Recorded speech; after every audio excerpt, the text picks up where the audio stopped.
Hey folks, this is Anatoly, and you're listening to the Solana podcast. And today I have with me Jiho, who's a co-founder of Axie Infinity. Hey, thanks for the invite. Super excited to be here. Awesome, man. So you guys are like the thing right now. It's pretty crazy. Like all of a sudden, I saw this explosion of everyone really talking about Axie and folks in the traditional gaming space reaching out to us and like asking us to explain how it works and what it does. In fact, like crazy. Like the craziest thing I've heard was that Bill Gates Foundation is talking to you guys about UBI through gaming. So you're like right. Wow, there are a lot of there are a lot of rumors going on. The Gates Foundation is actually interested in the idea of play to earn. It'll probably take a while for them to get fully acquainted with the model, but yeah, I think there's it's really exciting to see the world waking up to Axie, waking up to the potential of NFT games. I think there's always been this creeping, it's kind of like a suspicion, right? Or a hope for the space that gaming could bring in a different type of user, but people weren't sure exactly what it would look like. There was a hint of it during the CryptoKitties kind of boom. And I remember kids kind of like discovering what Ethereum was for that. Like, kids that could figure out, a bit of how Ethereum works. At that time, that was hard. It wasn't easy. How did you guys even get into blockchain gaming? Yeah, so a lot of us actually met through CryptoKitties. A lot of the early Axie community members are from the CryptoKitty community. A lot of the Axie founders, Sky Mavis founders, are from the CryptoKitty community. So myself, Alex, our COO, Trung, the guy who basically first originally had the idea, he's our CEO. We met each other playing CryptoKitties. So I think, yeah, that was a really important moment for the space where that was kind of the first community that formed, and people started thinking about the future there. And I think Axie it was kind of a result of some of those early musings. Can you tell folks what is Axie? Like, how does it work? Sure. So Axie Infinity is a blockchain game centered around battling and collecting these cute, adorable, puffy pets called Axies, where we carefully balance the in-game economy and kind of supercharge it using blockchain. So all the resources in the game are ERC20 tokens. The Axies are NFTs, non-fungible tokens. We have our own marketplace. We're building our own DEX for the exchange of in-game resources as well. So yeah, that's basically Axie. The idea is to introduce people to something that's kind of new and a little bit scary, blockchain, through something that's familiar and nostalgic, something like a Pokemon or a Tamagotchi. And the game mechanics are kind of like battle, like kind of Pokemon battle style, right? Yeah. So we have a battle system that's basically a card-based battle system. Each Axie has many different body parts, 6 different body parts. Different body parts correspond to different cards that they can draw in battle. There's so many different body parts because each Axie actually has a real genetic code that's stored on chain. So there are just so many different combinations, right? Because each team of Axie is 3 Axies, right? Each Axie has 4 cards. So there's basically huge combination of possible combinations. Did you guys have to deal with like early in game design, often folks get things wrong, like the mechanics or like the balance of the game? Did you guys ever have to deal with that? We got a lot of things wrong. Axie has been constant iteration for 3.5 years. I mean, at first we had battles on chain and they were auto battles. So people would submit a transaction and then the Axies would go fight. And then we got rid of that. And then it was still auto battles. And then people were like, no, like we want to actually fight our Axies like in real time and make decisions in real time against another human being. We don't want to just click a button. So we're like, oh, okay, like that kind of makes sense. Like that sounds more fun. So then we made a real time, the card battle system, right? And when that came out, yeah, like we did constant balancing. So the real time card battles have been out in alpha for about 18 months right now. And we've been balancing it all along the way.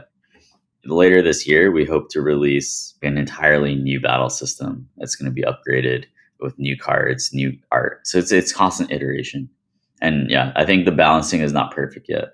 And it's never going to be perfect. And just as it was starting to get good, we're about to create an entirely new challenge for ourselves by launching a new battle system. You could think of it as even a new game. Is there kind of a new aspect to game development that is tied to blockchain? Like, what do you guys think that is different about what you guys are building than if this was like an iOS app or like a web-based game? Yeah, I think so. A blockchain game is a combination of an amazing, fun game, but it's also an entire digital economy, right? So it's like rather than thinking as game developers, right? Oftentimes you might imagine yourselves as the heads of state of a blossoming new emerging market nation. A lot of the times that's what it feels like in terms of the decisions we have to make with regards to balancing the economy, making sure GDP growth is high. It's really also about, okay, like part of a crypto game is thinking very purposefully about how you can allow the in-game economy to prosper, right? So in traditional games, real money in-game economies are banned or not supported, or that game developer, even if they allow for a black or gray market, they don't think about like, okay, how do we maximize that, right? The incentives are not aligned, right? In our game ecosystem, we don't rely on primary sales, right? We don't sell much right now. We just take 4.25% of all NFT transactions in our marketplace, as well as like a minting fee when a new Axie is created, right? So our incentives are aligned with our players to just grow the in-game player economy, the peer-to-peer or the player-to-player economy as large as possible. That's awesome. I had this like inkling that this is something that could be really disruptive to social networks too. Like I have my Reddit community, and right now the way that community makes money is through advertisement, right? They have to like steal my data and give me information I don't want through ads. But if instead it just captured like user engagement through some like fun token, like karma token transactions, then the only thing that the devs need to like work on is like how do we make this a more fun place, right? Like how do we get people to like engage each other more? And it's awesome that you guys found that in gaming too, because any modern day game you play right now is just maximizing how much I like, spend money on like something like, freemium or whatever, like how much downloadable content I pay for, which is really like hurts me as a gamer who grew up in the 90s where I could like go get Doom or whatever from the store and just play it, for months. Definitely. I think there is a lot of discontent with the current monetization paradigm in gaming right now. I'm someone who I used to get so upset when my friends would like buy stuff in Clash Royale using my card. I could never understand that kind of spending. Uh, so yeah, I mean, and that's not even the worst of it. Like Supercell is pretty cool. But yeah, I think gamers want more. I think gamers lack a lot of property rights. Gamers are a population that nobody ever think, right? Like 2 to 3 billion people. A lot of these people are gaming is their primary pastime, their hobby. It might be the thing that they do most in the world. And we think, oh, like, yeah, they're having fun. But like, we don't think of them as people that might need help, people that need property rights or economic freedom. But I think if we can start thinking about what their needs are, start serving them better as an industry, right, then they could become the largest allies of crypto. So I think this touches on this crazy thing that I think you confirmed that the Gates Foundation actually talked to you guys about UBI. And how does that like fit in your mind with property rights, with like gamer property rights? So UBI is the premise that everyone deserves a livable income to be able to afford basic stuff. I guess my clarification of it would be, right, my take on the UBI is that it shouldn't be provided by the state. And I believe that people should still have to work for their income We just need to redefine what work is. And I think that gaming is going to be a part of that solution. And I haven't spoken directly to the Gates Foundation, but they have confirmed that they're looking into it. So I think they might be speaking to some of our partners or in-game guilds or even. I think the high level idea is that if I play this game, I can effectively kind of find these items and find the cars and things that people want. Those people want it for kind of entertainment, but I'm doing it as kind of mid-level hobby slash way for me to earn a living, right? Like, and it's zero carbon basically, right? For me to sit in a computer and play this game. But I am doing a form of work, right? I'm kind of a content creator. It's like it's an interesting way to tie the loop of this idea that if people have a wage that they actually earn through work, then it is just better for them in the long haul because they kind of feel like they're contributing to society at the end of the day versus just getting money like airdrop to them. Yeah, I mean, the gamers in our ecosystem, right? They're doing so much important work. First of all, a lot of games, especially PvP game, is not fun, even if the mechanics are good, unless a lot of people are playing, right? You need a fast queue time and you need a matchmaking system that's going to put you at someone at your very close to your skill level. So the more data, the more people in the queue, the faster and better match people will get, which actually makes the game more fun. So yeah, that's super important for our ecosystem. So that that's one way to justify, right, why people should be paid to play our game.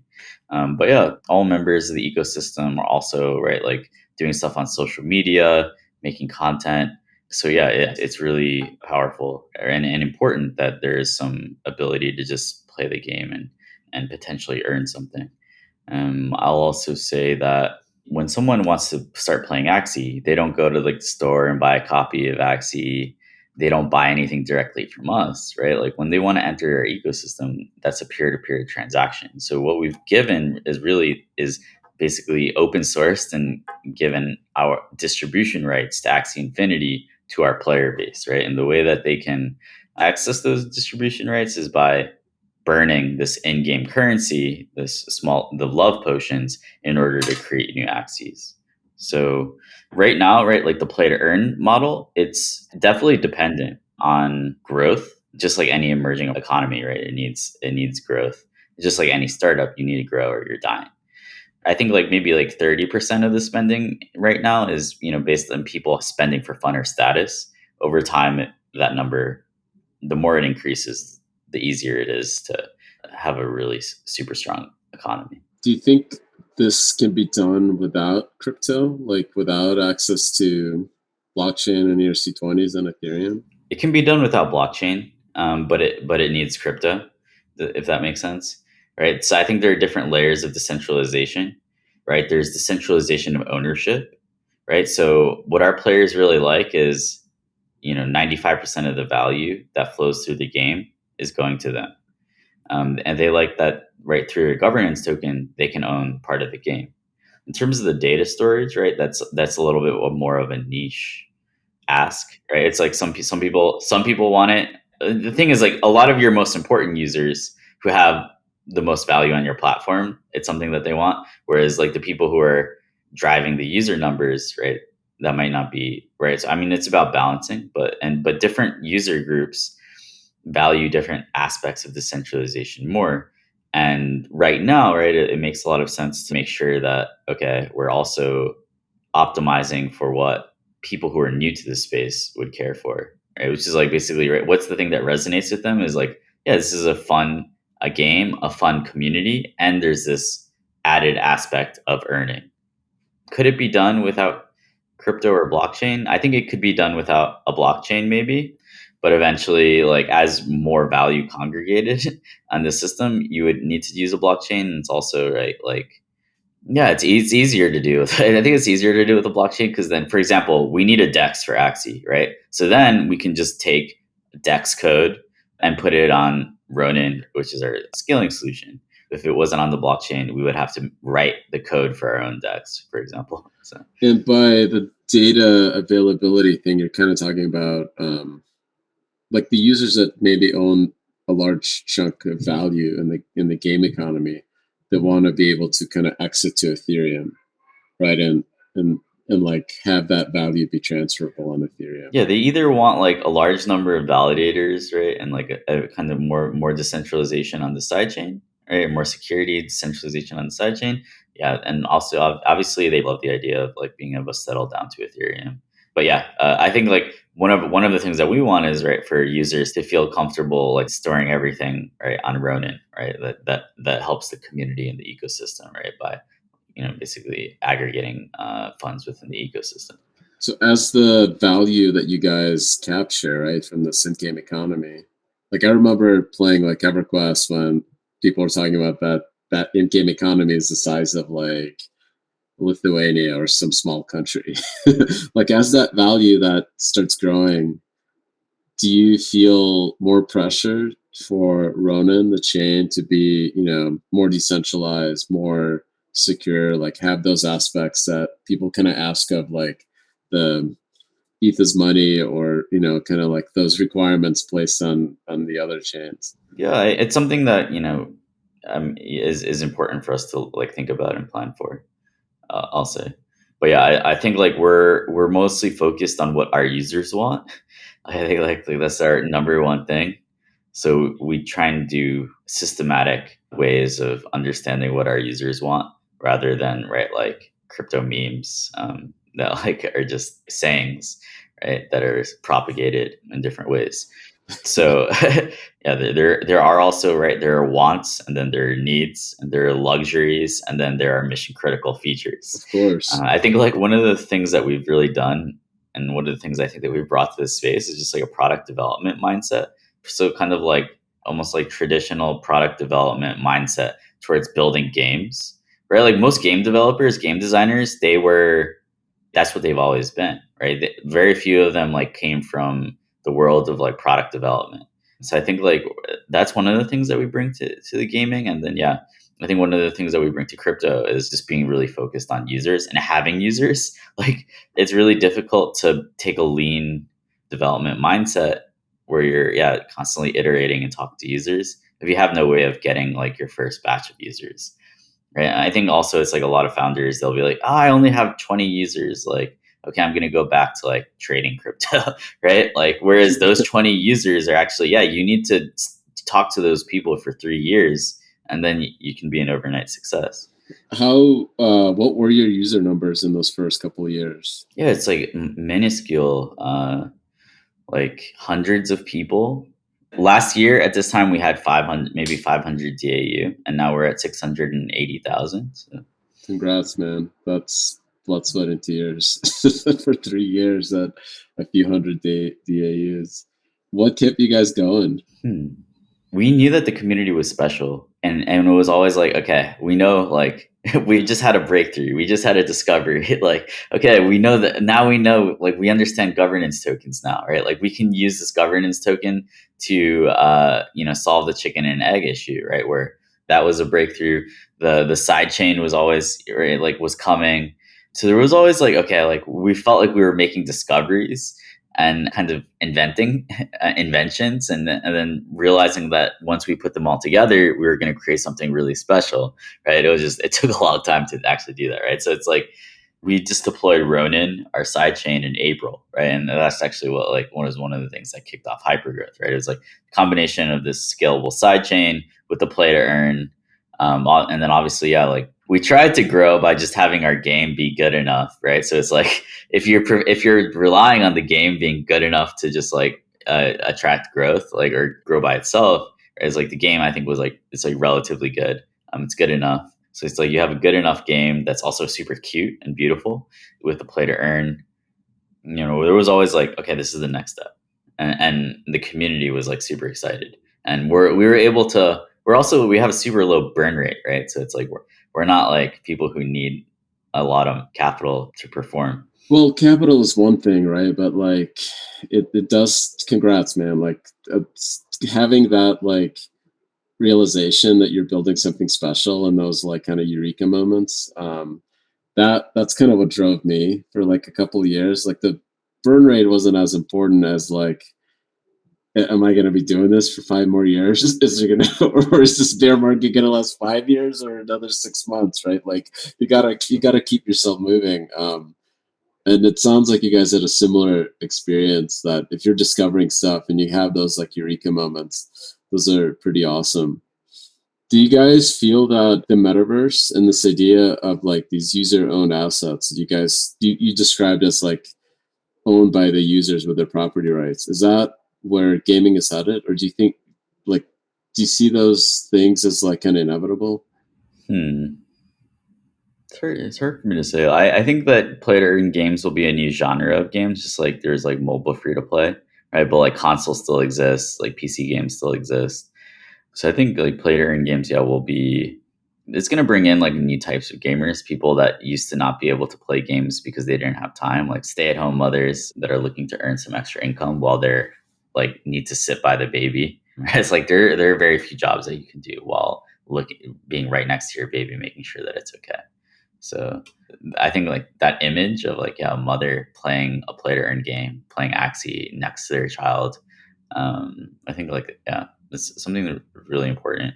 But yeah, it's showing that we're gonna bring in new types of gamers, and yeah, I think it's gonna be huge. I think it could be the largest game category ever because it totally increases the pool of potential players. People who think that gaming is a waste of time, like might be more interested if you can actually, yeah, make real friends, work, learn a new technology. Yeah, it's like I had to stop playing games like when I was like 26 or 25 when I was like, okay, I need to get my life together. But then it's like, okay, I found CryptoKitties. Like, this is a game that could change my life, right? It's like there aren't games. Are there? Like, what kind of games can change your life? Like Axie is a game that people pray for. Axie is a game that most of our users would say has changed their lives if they've played for like at least 6 or 8 months. Do you think Um, that like one of the things that I was wondering if like the city of NFT ownership, is it going to start crossing games where like I don't know, Axie properties are starting to be used in like a CryptoKitties crossover? Like, is that, do you think that's a real thing, or is it like kind of a little bit too far out? Yeah, I think like so basically this idea of interoperability between like different ecosystems, right? This has been around for a while. We haven't really seen it work yet, and we haven't seen like indications that it's on the way. Like I think what we've seen is that with Axie, one of the awesome things is you can have base NFT assets like the Axies, like one team of Axies can be used in multiple different games, right? So that's one way of adding like more utility and value to the assets over time is just by building more experiences, right? So if you think of the Axie ecosystem as a theme park, right, and Axie is the entry tickets, right? Is like as the experiences get more interesting and fun, it's easier to justify, a certain base level of value for those assets, right? So yeah, I think like vertical interop, where one game universe with many different experiences or games, and one kind of unifying underlying type of NFT game asset, like a pet that you can use across different experiences. That's what we're seeing right now. I think the future of like bringing stuff across ecosystems, like that's going to be cool. That's going to be more like cross marketing, right? Cross pollination. Could even be like user extraction or attempted attacks, right? The first time you saw that was like when Kasama or something, like, right, just allowed you to just like lock your ETH and then you get like that was like an attack on the Ethereum community, using, right, like, oh, like if you use your game asset, like Ethereum is just a game asset. If you use your game asset, internet game asset, like we'll give you stuff in our ecosystem. That was the first time that I actually saw like a horizontal interop, and it was actually an attack, right? So I actually think that that's how it's going to happen in games too. It's all one giant game. um, I think that's pretty interesting. I often don't think of it in these like adversarial modes, kind of think of a utopia, but you're probably right. I study Clausewitz, right? So I'm like really into like military history.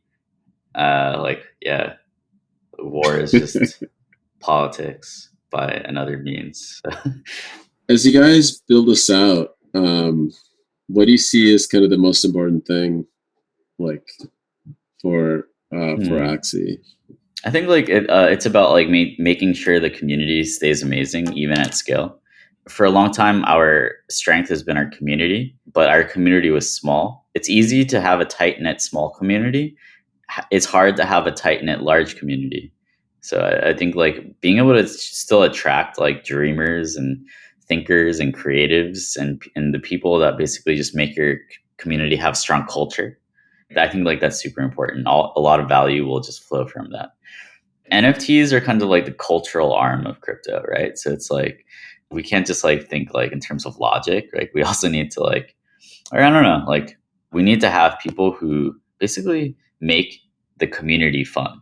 One way of making Axie fun, the easiest way of making Axie fun is to make the community fun. Relying on the game to provide all of the fun, that's really difficult. And actually, there are very few games where that exists, right? Like a lot of games, even like World of Warcraft, right? It's like actually playing WoW is like it's a grind fest, man. Like playing those dungeons, raids. Like I grew up playing WoW. Like what's fun is like hanging out with your friends and like looking at showing off your stuff. The social signaling. Anyway, so the stronger the community is, the more valuable it is, right? Like to be a part of, and I think a lot of the value and the economics actually stem from that. That's awesome. I mean, you're like 100% right. When I think about the games that I've played, the most fun that I've had was with like a close group of friends. Did you come in with that mindset, starting to build Axie, or was this something that you guys discovered over in the process? Hmm. It's very early on. We wanted to pitch Axie as a social network, but like people weren't ready for that. And now it's kind of like people are telling us, "Oh, you guys are actually a social network. Like, don't think of yourselves as a game." We're like, yeah, that's really." So yeah, like we've always had this idea, right, that the community was at the heart of it. It's more of a social thing. Like that's basically how, if we think of it as a social network, then a lot of the direction makes a lot more sense. We've thought about that for a long time. We just haven't been able to publicly speak about it because it's laughable when you have 50 people in a Discord, right? Yeah, I mean that's fine though, right? Like we started, I kept saying to people that I got to build an operating system and a blockchain and a social network at the same time. This is a weird technology. Are your like users like kind of geographically concentrated, or is it everybody around the world at this point? Yeah, I mean, so we have players in every nation except for Central African Republic. So yeah, it's very geographically dispersed. We do have around 60% of our users are from the Philippines, so that is like a huge pocket of adoption for us.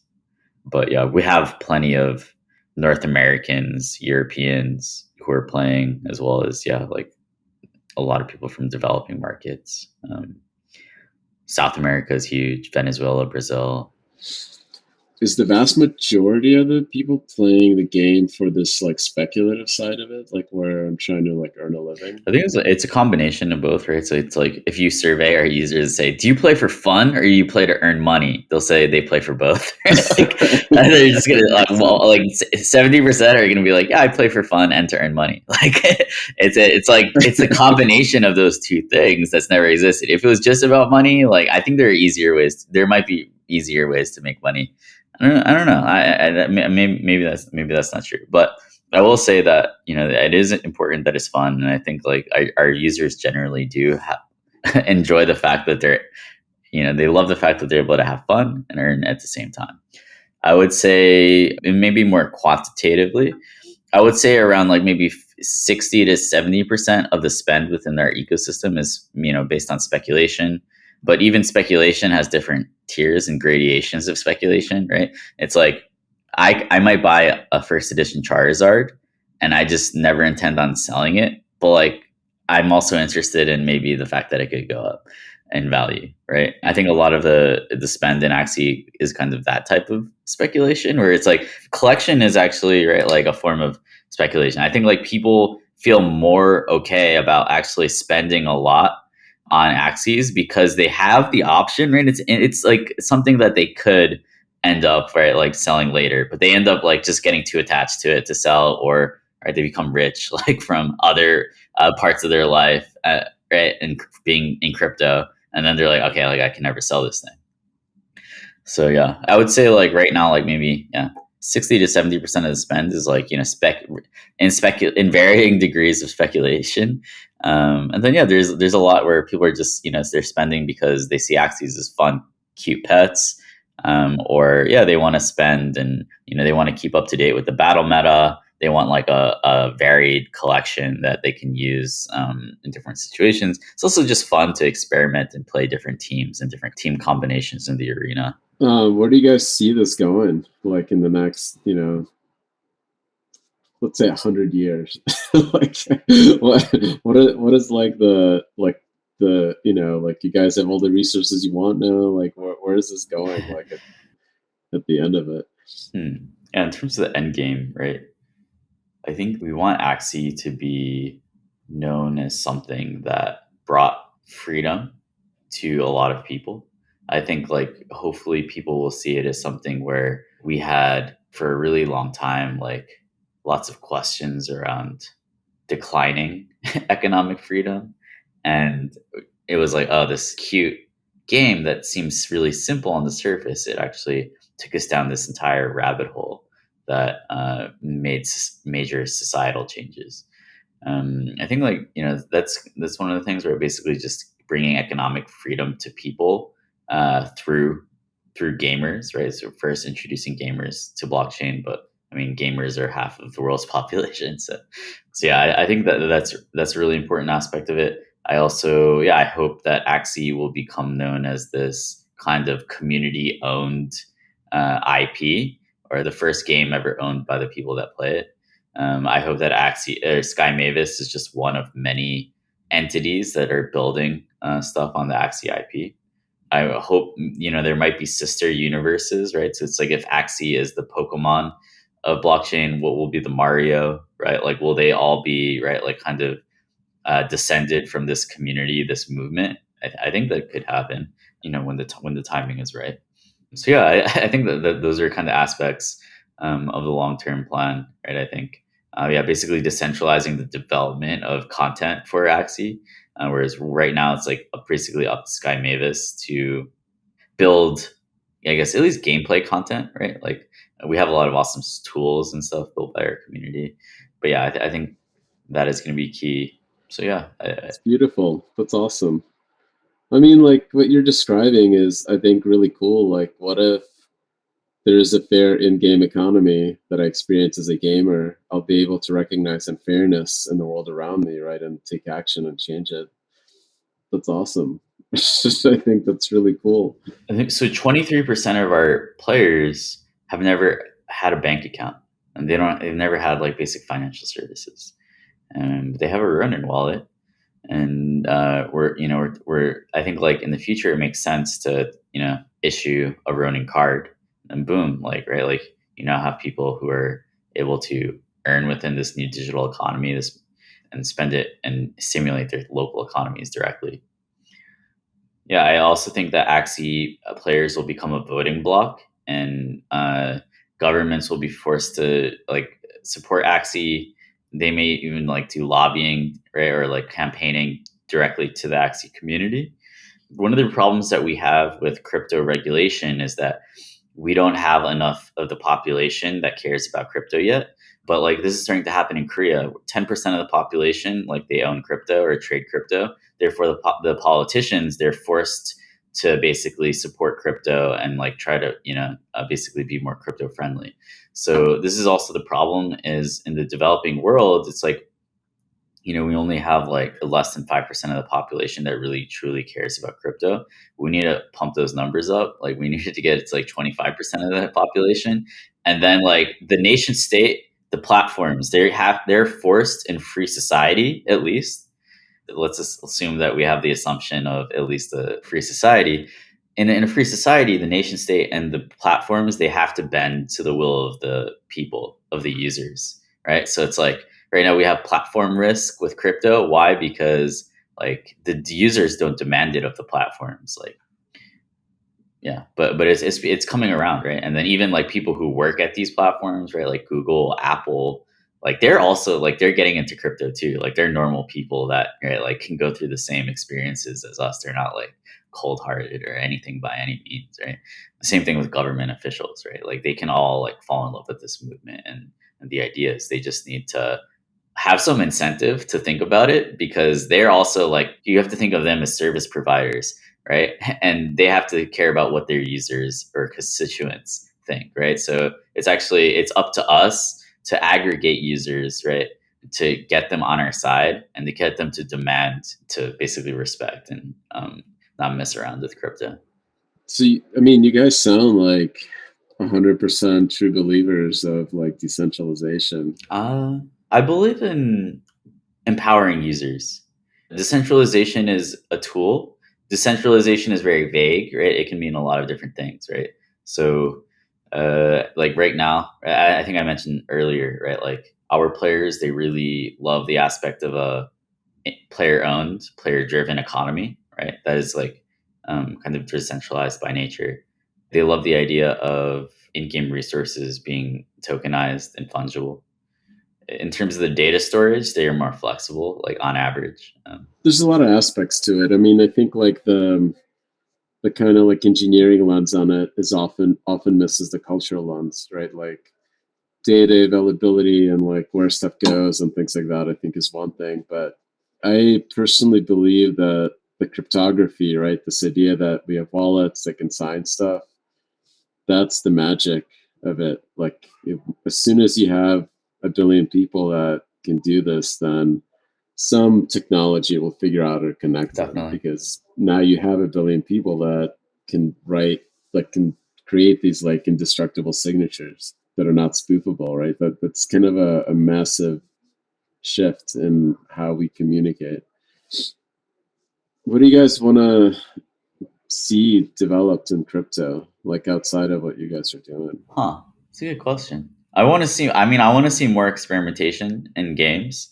Um, we need other games out there to test features, so that, yeah, we might use them, right? Like we might be like, oh, that worked really well in this game. Like, how would that look in our universe?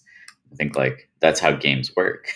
That's how game development works, right? So it's like testing economic features, right? Like different types of crafting systems, for example. It's like we want the best crafting system. Like we don't, and yeah, like if we just have to think about it kind of by ourselves, like what does an NFT games crafting system look like? If we're the only ones thinking about that, like it's gonna be tough. It's gonna be more difficult. Like we need more minds. So yeah, I want an entire industry of play to earn games or NFT games or blockchain games, whatever you want to call them. I want that. Like so yeah, some of the stuff. I think like yeah, that's my main ask that probably people might not think is like people are like, you probably don't want like competitors, right? It's like no, you actually like our biggest risk is that we don't have any competitors right now. That's awesome, dude. This is kind of you guys are amazing. There's very few people that I've talked to that have asked like, we need competitors, we need we need people that are like make each other stronger, you know. Yeah, people see, right. People see things as like kind of zero sum or whatever. I mean, I like to win. Like I'm super competitive, right? And I will, yeah, create competitors in my mind, um, to let, right, or like anyone that's like kind of scored us is like, yeah, like I don't know, like I'm actually like that even as well. But yeah, it's like it's definitely not a zero sum game. It's like there's so much meat on the bone. It's like, right, it's like until like we have onboarded 5 billion users onto blockchain, it's like we're not fighting over the same users. Like it's not how it works. If you build something new and interesting, like you're gonna be able to onboard like people who have never heard about crypto. Like that's what you need to go for. It's not about like, yeah, if you're building like the same boring stuff and you have no basically, if you don't have distribution figured out, then all you can do is like rely on other people's distribution, right? And people might be worried about those types of people stealing their users or taking their users, but like those types of people, like they can't like actually build something that can steal your users in mass. People who think like that. That's awesome, man. I just finished watching the Michael Jordan like story, The Last Dance, and he had the same attitude. Just wants somebody to beat to give him a challenge. Um, Yeah, I think for the Axie community is like definitely like we're like the 96 Bulls right now. Like actually, like the Axie community, they're super vindictive. Like if people like don't like pay them their respect, they like go after them. I'm like trying to get them to make sure to punch up. They're like a hive mind, and like I can't control them, but I think like it's important it's important for them to focus on punching up and like always finding an enemy that's larger than them rather than like trying to like I don't know just make fun of like these small NFT influencers for not like supporting Axies. Who's their who is their enemy right now? Just people who are like there was a whole there was like 10 days of okay everything in Axie is exploding, like now we need to rub it in the face of like everyone like everyone who like ever like said something bad about Axie on Twitter or something like that. So like I try to get them not to like think like that, but they're kind of funny. Is there some love lost between like Axie and CryptoPunks or something? I mean, you know, like there's different. I don't want to like feel any feuds, but yeah, it's all in good fun. I love the generative art. Like I think it like it's clever, right? There's something interesting about this idea that this like pixelated image, has a human face and is like permanent and it was randomly generated.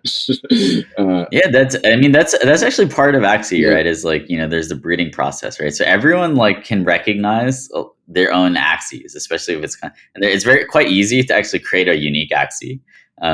There's so many combinations, right? So Axie is kind of like a generative pet, right? That you can actually use. So I think like yeah, that minting process and like that bonding process, that's part of what makes the economy sustainable is people like bond with their Axies, and it's really difficult for them to just like sell all of them like randomly. Yeah, I mean that makes sense. Like, right, you gotta like basically you get your favorites pretty quickly, and then you kind of keep them. Same thing with Pokemon. I think that's why a pet game works best. Like it's just easier to make it work. Like it's something that's nostalgic and familiar. People like feel really bad trying to sell them. So yeah, like it's like the easiest way in terms of like knowing what to do. Actually executing it maybe it's quite difficult. But. Did you have a Tamagotchi? I had one. Yeah, I had one. I think in second grade. Yeah, I had one of those too. That was yeah. I don't know if it's just the generation that grew up with the stuff that gets it instantly.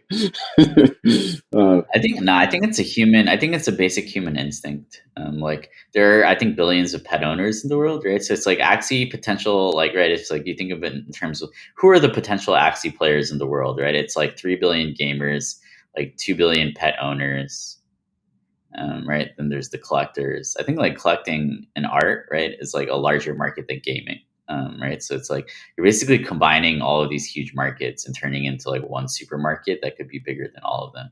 That's one of the ways that I think about it.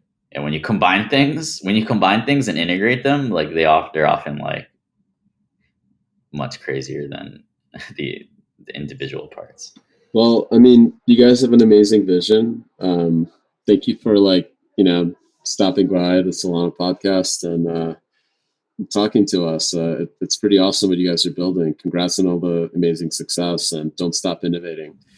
Thanks, man. Yeah, keep building. Love what you guys are doing at Solana, and yeah, I'm excited. I'm excited to see some like awesome games like also deploy on Solana as well. I saw one called Aurora that looked really cool. I think I'm excited for that one. So yeah, I think gaming is going to be a huge part of Solana's future, and yeah, definitely excited to watch it all unfold. Appreciate it. All right.